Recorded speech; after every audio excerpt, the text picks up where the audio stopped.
Contemporary screen culture is, at the moment, populated by a growing variety of audiovisual texts that are traveling across different languages, markets, and cultures.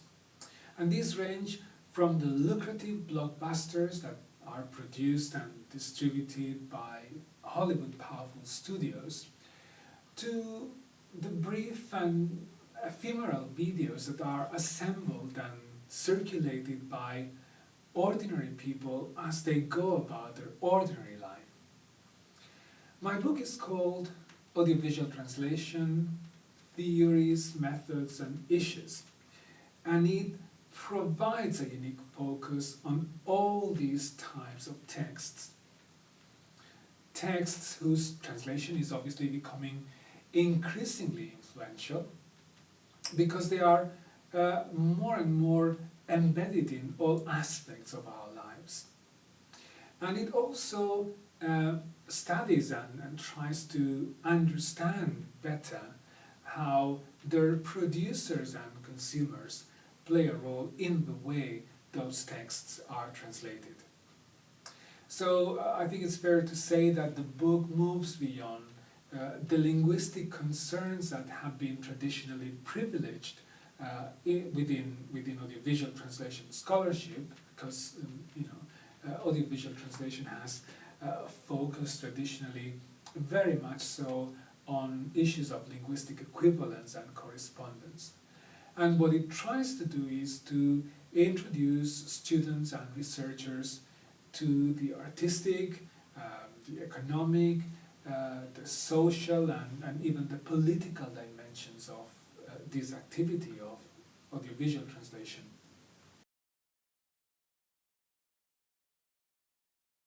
So the book begins by tracing the development and evolution of audiovisual translation.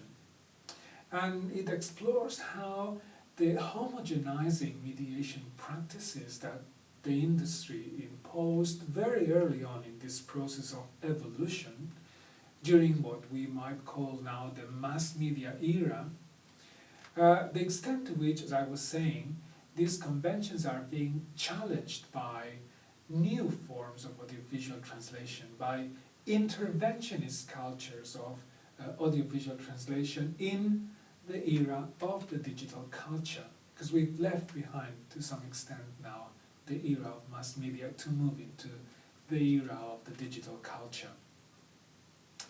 In the second part of the book, I examine the evolving conceptual network that underpins audiovisual translation, paying particular attention to the key translation models that have driven and are still driving the theorization of this practice of audiovisual translation, and looking also at the most productive methodological approaches to the study of audiovisual translation. So I survey these models and methods, I provide an extensive critique, and I try to illustrate the different methods and theories with abundant examples in what I hope readers will find is a systematic and easy to follow manner.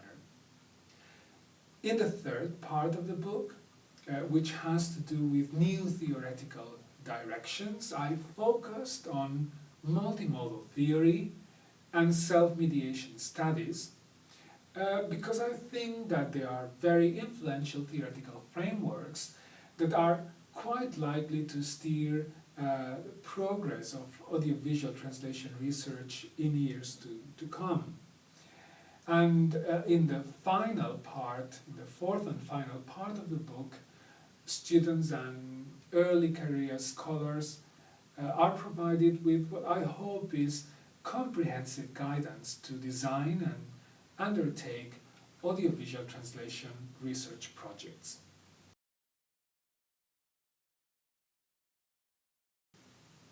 So audiovisual translation theories, methods and issues is, I hope, a useful guide to achieve a good understanding of the research models and methodological approaches that are facilitating, enabling and will continue to drive advances in the field. I think it's true to say that it's the first treatment in book form of different forms of audiovisual translation, one of the most dynamic and fastest growing areas of both professional specialization and academic inquiry within the wider discipline of translation studies. It can serve as a textbook to be used at MA level, but it also constitutes a kind of first port of call reference on aspects of theoretical inquiry. The book explores new audiovisual translation genres and therefore new audiovisual translation practices in contemporary network societies.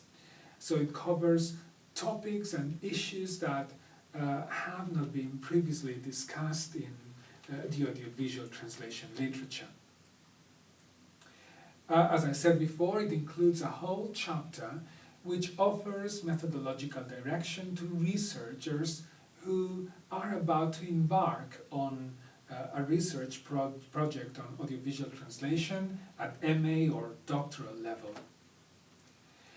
Each of the chapters has an introductory summary.